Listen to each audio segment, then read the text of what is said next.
There's a certain kind of person everyone seems to know. The one who never raises their voice, the one who smiles through things that should have broken them. Someone cancels on him last minute again, and he just says, "No worries." Someone takes credit for his idea in a meeting and he laughs it off. You've probably met someone like this. Maybe you've been that person yourself. At first, it looks like patience. It looks like maturity, even grace. People say things like, "I wish I could be that calm." But if you watch closely enough for long enough, something starts to feel off. Not wrong exactly, just unfinished. Because calm is supposed to come and go. It's supposed to respond to what's happening. But this isn't that. This is calm that never moves, no matter what happens. And that's the part that started to bother me.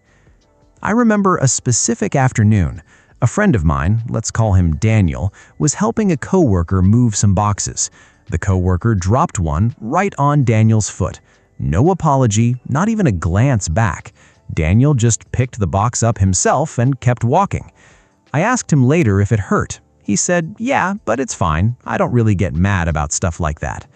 I laughed along with him in the moment, but something about the sentence stayed with me.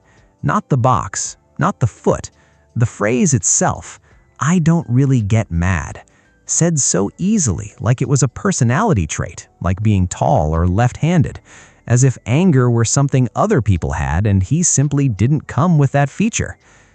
I started paying closer attention after that, not just to Daniel, but to other people who said similar things, and a pattern began to form that I wasn't expecting.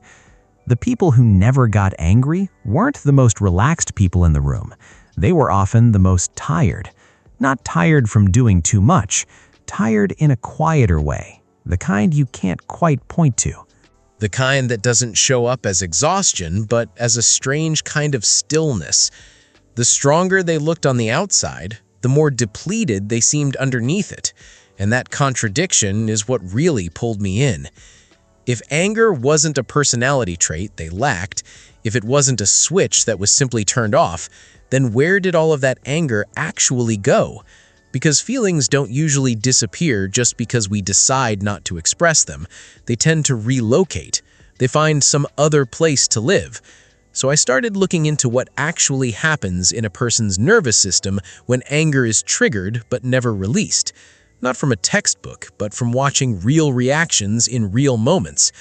And the answer wasn't dramatic. It was almost disappointingly simple. Somewhere early on, a lot of these people learned that anger was dangerous. Not dangerous like fire, dangerous like exposure. Maybe anger when they were a kid led to a parent going silent for the rest of the night. Maybe it meant getting sent to their room, or watching someone else's anger escalate into something frightening. Maybe it wasn't even that dramatic. Maybe anger just wasn't allowed to exist out loud in their house. A raised voice meant conflict. Conflict meant instability. Instability meant something a small child couldn't afford to risk. So the brain, being remarkably good at its job, adapted. It didn't ask permission, it just quietly decided that anger equals danger and started routing around it. Not eliminating the emotion, rerouting it, turning it into calmness on the surface while it kept living somewhere underneath. I think that's the part most people miss. We assume the calm is the absence of the feeling, but often it's the cost of managing the feeling. It's not that Daniel didn't feel anger when the box hit his foot, it's that some circuit in him fired a warning before the anger even had a chance to surface. A warning that said, if you show this, something bad will happen, even though the something bad hadn't happened in that room in years. The brain doesn't always update on schedule. Sometimes it keeps running a program written a long time ago in a very different house with very different people. And once I saw that pattern in Daniel, I started noticing it everywhere. In a woman I knew who apologized for things that weren't her fault.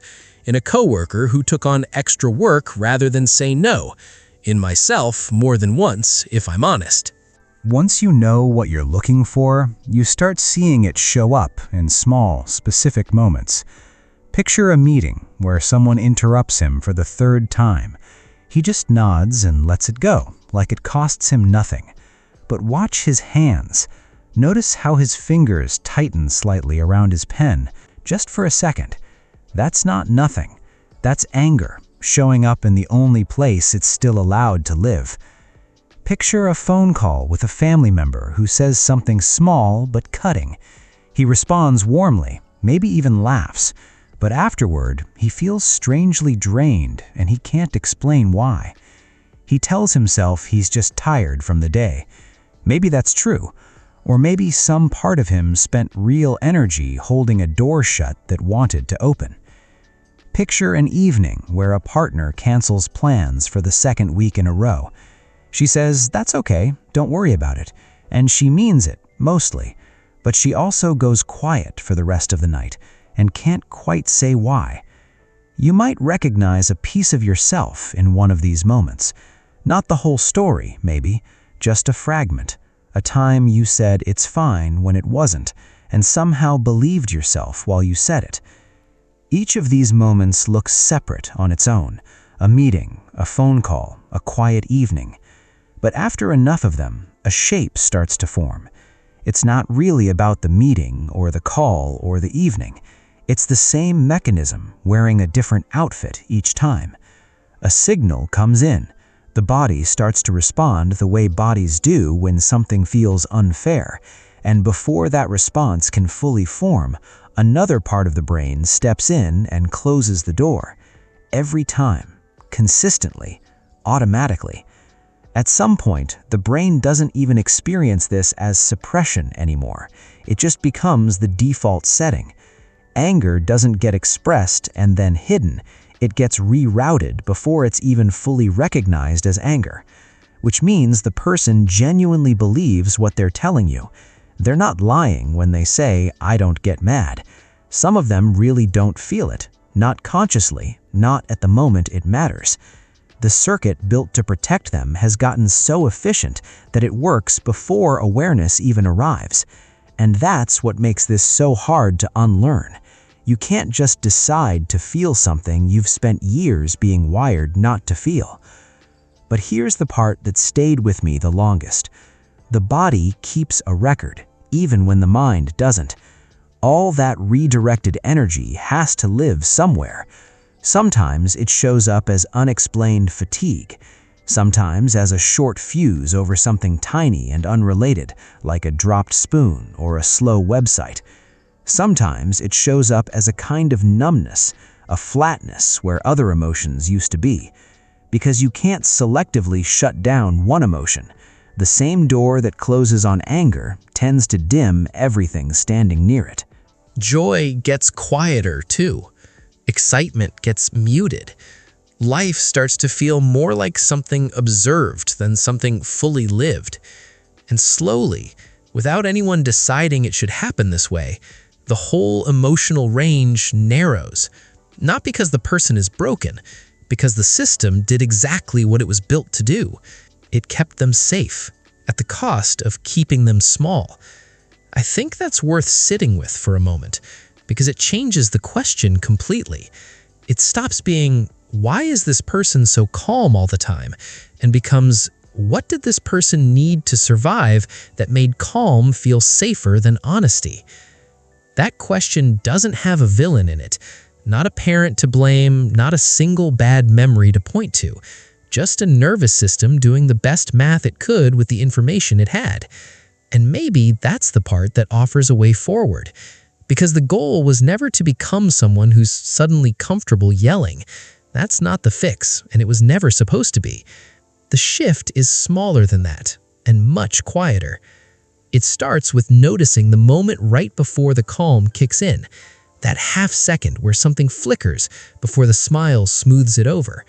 Not fighting it, not judging it, just noticing it's there. Because noticing is different from suppressing. Noticing says, "I see you," without needing to act on what's seen right away. And over time, that tiny act of noticing starts to loosen something that force never could. A boundary said quietly, without apology, is still a boundary. A no said gently is still a no. You don't have to become louder to become more honest. You just have to stop mistaking silence for peace. I think about that afternoon with Daniel sometimes. The box, the foot, the easy laugh that followed. If I saw it again today, I don't think I'd see indifference anymore.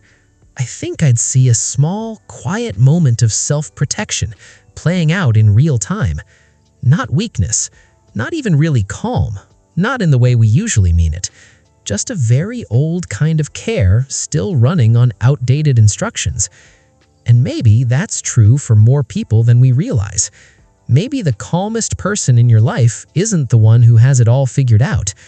Maybe they're the ones still protecting a much younger version of themselves without even knowing it. That doesn't make them fragile. It makes them human in a very specific and very tender way.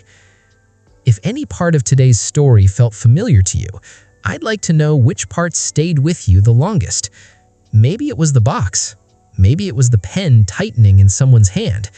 Maybe it was your own voice saying, "It's fine," when some part of you didn't believe it.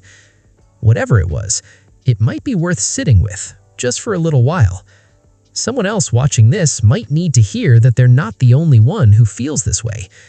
And this conversation doesn't really end here. It just continues, quietly, the next time you notice that flicker before the calm.